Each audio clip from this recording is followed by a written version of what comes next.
Doctor Maria سلطان صاحبہ کی طرف چلتے ہیں. ڈاکٹر صاحبہ, آپ کو کیسا لگا جو توقع کی جا رہی تھی بی جے پی کی جانب سے 400 سیٹوں کے وہ دعوے کر رہے تھے, وہ تو حاصل نہیں ہو سکے. اگرچہ وہ گورنمنٹ بنانے میں کامیاب ہو جائیں گے تو اس طرح مضبوط گورنمنٹ تو نہیں ہوگی. کیا چیلنجز ہوں گے مودی کی گورنمنٹ کو اس دفعہ اگر وہ پرائم منسٹر بن بھی جاتے ہیں تو؟ دیکھیں, یہ ایک بہت بڑا اپسیٹ ہے بی جے پی کی گورنمنٹ کے لیے, کیونکہ ان کا خیال تھا کہ جیسے آپ نے کہا کہ وہ 400 سے زیادہ سیٹیں لیں گے, لیکن جو ان کی وکٹری آئی ہے وہ تقریباً 240, اور جبکہ اس کے مقابلے میں جو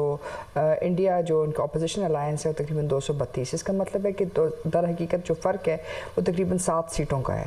باقی جو ہیں وہ بی جے پی کی اتحادی پارٹیز ہیں. ظاہر ہے وہ اتحادی پارٹیز جو ہے آپ دیکھیں گی کہ وہ کس سائڈ کے اوپر جو ہے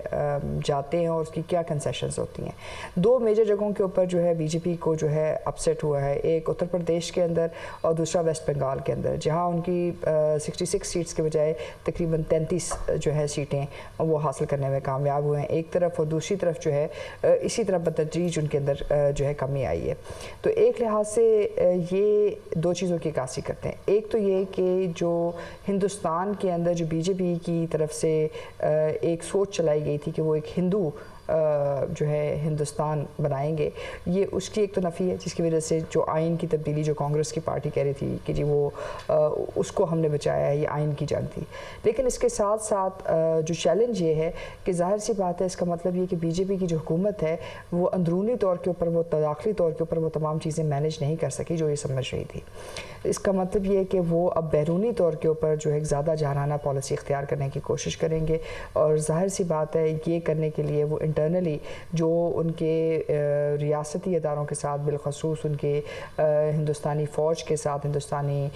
پولیس کے ساتھ جو ان کے تعلقات ہیں, اس کے اندر وہ اضافہ بھی کریں گے اور اس کو استعمال کرنے کی کوشش بھی کریں گے. اس لیے علاقائی سطح کے اوپر اگر بی جے پی کی حکومت بنتی ہے تو پھر آپ کو اس قسم کی جو انکرشنز ہیں وہ زیادہ نظر آئیں گی, یعنی کہ جہاں وہ پاکستان کے خلاف, چین کے خلاف اور باقی جو علاقائی طاقتیں ہیں ان کے خلاف جو ہے ایک بڑا واضح شدت پسندانہ جو ہے رویہ بھی اختیار کریں گے اور اس کی بیس بھی بنائیں گے. اس کے ساتھ ساتھ اندرونی طور کے اوپر جیسے جیسے یہ دونوں جو ان کی پارٹنرشپس ہیں گے اسٹرانگ ہوں گے, تو وہ اس کی بنیاد کے اوپر جو ہے اندرونی طور کے اوپر بھی اپنی جو یوتھ ہے جس کو انہوں نے لوز کیا ہے اس کو دوبارہ انگیج کرنے کی کوشش کریں گے. تو یہ ایک لحاظ سے ایک ٹربولنٹ ٹائم ہوگا, لیکن ایک چیز واضح طور پہ ابھری ہے کہ جو ہندوستان کے جو اندرونی خلف شار تھا, جو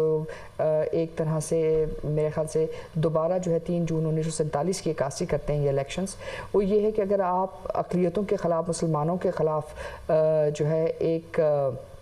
محاذ کھڑا کریں گے ہندوازم کی بنیاد کے اوپر, تو اس کا رد آئے گا. 1947 میں 3 جون 1947 میں بھی ایک رد عمل آیا تھا جس کی بنیاد کے اوپر پاکستان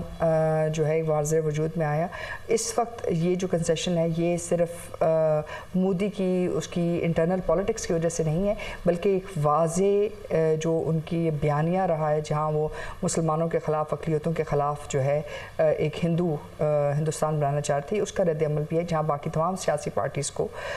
بالخصوص. ڈاکٹر صاحب, ابھی آپ اتر پردیش کی بات کر رہی تھیں. اتر پردیش جو ہے بہت زیادہ اس کی امپورٹنس ہے کیونکہ مرکز میں گورنمنٹ جو بنتی ہے اس میں اس کا بڑا رول ہوتا ہے. یہاں سے جو مودی ہیں وہ بھی الیکشن لڑ رہے تھے اور راہل گاندھی بھی الیکشن لڑ رہے تھے اس کے مختلف حلقوں سے, تو اس کی تو ایک امپورٹنس ہے. لیکن جو بھی شفٹ آیا ہے اس میں, آپ کیا اس کی وجہ سمجھتی ہیں؟ کیا یہ جو ان کا تشدد پسند جو نظریہ تھا اس کو مسترد کیا ہے یوتھ نے, یا جو وہاں کے عوام ہیں انہوں نے؟ کیا سمجھتی ہیں اس کے کیا فیکٹرز ہو سکتے ہیں؟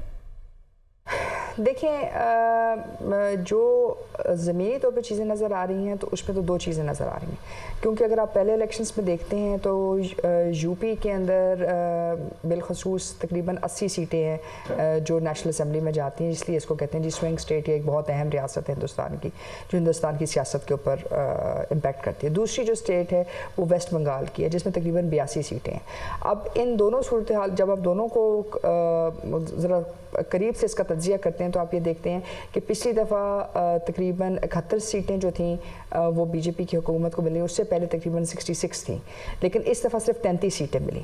اس کا مطلب یہ ہے کہ اگر یوپی میں 33 سیٹیں ملیں تو اس کا مطلب یہ ہے کہ دو چیزیں، ایک تو یہ کہ وہاں جو اسٹیٹ مشینری ریاست استعمال ہوئی وہاں کے اندر، وہاں فسادات کے لیے یا مسلمانوں کے خلاف ایک طرح سے ایک واضح سٹانس کے لیے لوگوں نے اس کا رد عمل دیا۔ اس سے پہلے اس کے علاوہ جو سٹیزن انوائرمنٹ ایکٹ کے تحت جو ان سے لوگوں سے شہریت لی گئی ہے، بالخصوص جو اقلیتیں ان کو یہ کہا گیا کہ دوبارہ اپنی شہریت کو رجسٹر کروائیں، تو یہ اس کا رد عمل ہے جہاں لوگوں نے اپنا ووٹ کا حق استعمال بھی کیا اور باوجود اس کے کہ ریاست اور جو تمام مشینری تھی وہ ان کے خلاف کام کر رہی تھی، اس کے باوجود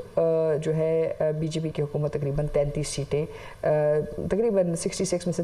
33 سیٹیں وہ ہار گئے یو پی کے اندر۔ اسی طرح جب آپ ویسٹ بنگال میں آتے ہیں تو ویسٹ بنگال جو ہے وہ واحد صوبہ ہے جہاں بہت زیادہ بنگلہ دیشی اور مسلمانوں کی اکثریت ہے، اور وہاں بھی جو ریجنل الائنس ہے ترنمول کانگریس، انہوں نے تقریباً